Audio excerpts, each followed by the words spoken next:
Alors aujourd'hui, on plonge au cœur d'un sujet fascinant, le système immunitaire adaptatif. C'est un peu comme un service secret ultra sophistiqué qui protège notre corps de l'intérieur. On va voir ensemble comment cette armée invisible planifie ses attaques. Imaginez un peu, à chaque seconde, une bataille silencieuse se joue à l'intérieur de nous.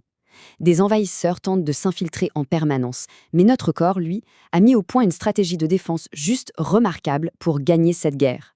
Bon, pour commencer, il faut bien comprendre le défi de base. Le système immunitaire doit d'abord identifier un ennemi, et ensuite décider de la meilleure stratégie pour le neutraliser. C'est vraiment là que tout commence. Alors, cet ennemi, que ce soit un virus, une bactérie, peu importe, il porte une sorte de signature unique. Et cette signature, en immunologie, on appelle ça un antigène. C'est le signal d'alarme, le truc qui va déclencher toute la réponse immunitaire. Et là, le système se pose la question stratégique, la plus importante de toutes. Est-ce que l'ennemi flotte librement dans le sang, par exemple, ou est-ce qu'il a déjà réussi à se cacher à l'intérieur de nos propres cellules? Parce que, évidemment, la réponse n'est pas la même. On a donc deux scénarios et deux plans de bataille complètement différents. Pour mener ces batailles, le corps a bien sûr des troupes d'élite, les lymphocytes. Et comme dans toute armée qui se respecte, il y a des commandants pour diriger les opérations. On a ici nos deux grands plans de bataille. Et ce qui est fascinant, c'est de voir qu'une seule et même cellule est au cœur des deux stratégies. C'est le véritable commandant en chef de toute l'opération. Et ce commandant, c'est lui, le lymphocyte T auxiliaire, qu'on appelle aussi T4. Son rôle est absolument central. Il ne se bat pas directement, non, mais c'est lui qui donne le feu vert, qui coordonne l'attaque, que ce soit pour le plan A ou pour le plan B. Sans lui, rien ne se passe. Allez, on attaque avec le plan A. C'est la stratégie utilisée quand les ennemis, les antigènes, sont encore à l'extérieur de nos cellules, en train de circuler librement. C'est ce qu'on appelle la réponse humorale. Tout commence, logiquement, par la reconnaissance. Une sorte de sentinelle, le lymphocyte B, tombe nez à nez avec la signature de l'ennemi. C'est le premier contact, le tout premier signal d'alerte. Mais attention, une seule sentinelle, ça ne suffit pas pour lancer une guerre. Le lymphocyte B a besoin d'une confirmation de son commandant, le T4. C'est une double sécurité. Une fois que la menace est confirmée, le T4 libère un messager chimique, l'interleukine 2. C'est un signal codé, un ordre d'activation qui va vraiment lancer les hostilités. À partir de là, le lymphocyte B est prêt à passer à l'action. Une fois qu'il a le feu vert, le lymphocyte B se multiplie à une vitesse folle. C'est la phase d'amplification. Il crée une véritable armée de clones, tous parfaitement identiques et tous prêts à combattre ce même ennemi. Et enfin, l'attaque.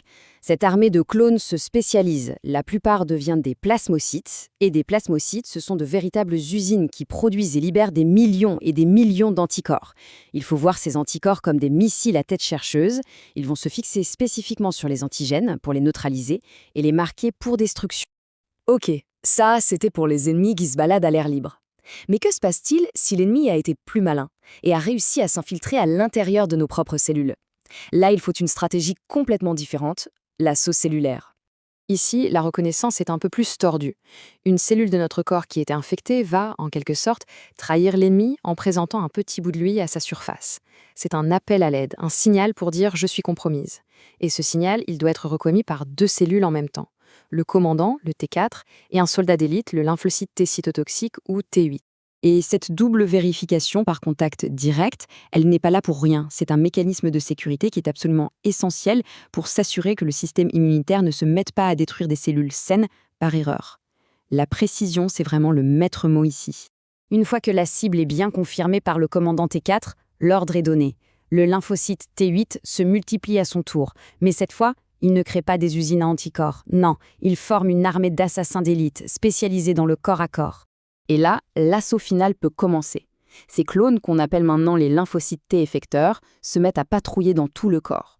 Ils cherchent d'autres cellules infectées qui présentent la même signature. Et quand ils en trouvent une, ils la détruisent, directement. C'est un moyen radical d'éliminer le virus ou la bactérie qui se cachait à l'intérieur. Bon, la bataille est gagnée. L'infection est maîtrisée. On pourrait croire que le travail est terminé, mais pas du tout. En fait, le plus important reste peut-être à faire. Se souvenir de l'ennemi pour l'avenir. Une fois que la menace est éliminée, la plupart des cellules qui ont combattu sont programmées pour s'autodétruire. C'est une façon de calmer le jeu et d'éviter que l'inflammation ne devienne chronique. Mais, et c'est là que le système est génial, une petite fraction de ces soldats survit. Et la différence entre les cellules qui meurent et celles qui restent, elle est fondamentale. D'un côté, on a les cellules effectrices, les combattants du front qui ont une durée de vie très courte. Et de l'autre, on a les cellules mémoire. Ah, elles, ce sont des vétérans. Elles ont une longue durée de vie et elles restent en réserve, en gardant précieusement le souvenir du combat. Et cette armée de vétérans, elle est très complète. On y trouve des commandants T4 mémoire, des soldats B mémoire et des assassins T8 mémoire. Ils sont tous là, en alerte, prêts à réagir beaucoup plus vite et avec encore plus de force si jamais le même ennemi ose se représenter. C'est ça le principe même de l'immunité acquise. En fait, chaque infection n'est pas seulement une crise à surmonter, c'est aussi une leçon apprise par le corps. C'est cette mémoire, cette sagesse acquise au combat qui constitue la base de notre immunité à long terme. Et c'est exactement sur ce principe que reposent tous les vaccins. On vient de voir un système d'une précision absolument incroyable. Mais tout ça, ça nous laisse avec une dernière question. Une question un peu vertigineuse. Que se passe-t-il quand cette mécanique si bien huilée se dérègle ? Quand les sécurités lâchent et que cette armée surpuissante se retourne contre le corps qu'elle est censée protéger? C'est une question qui mérite réflexion.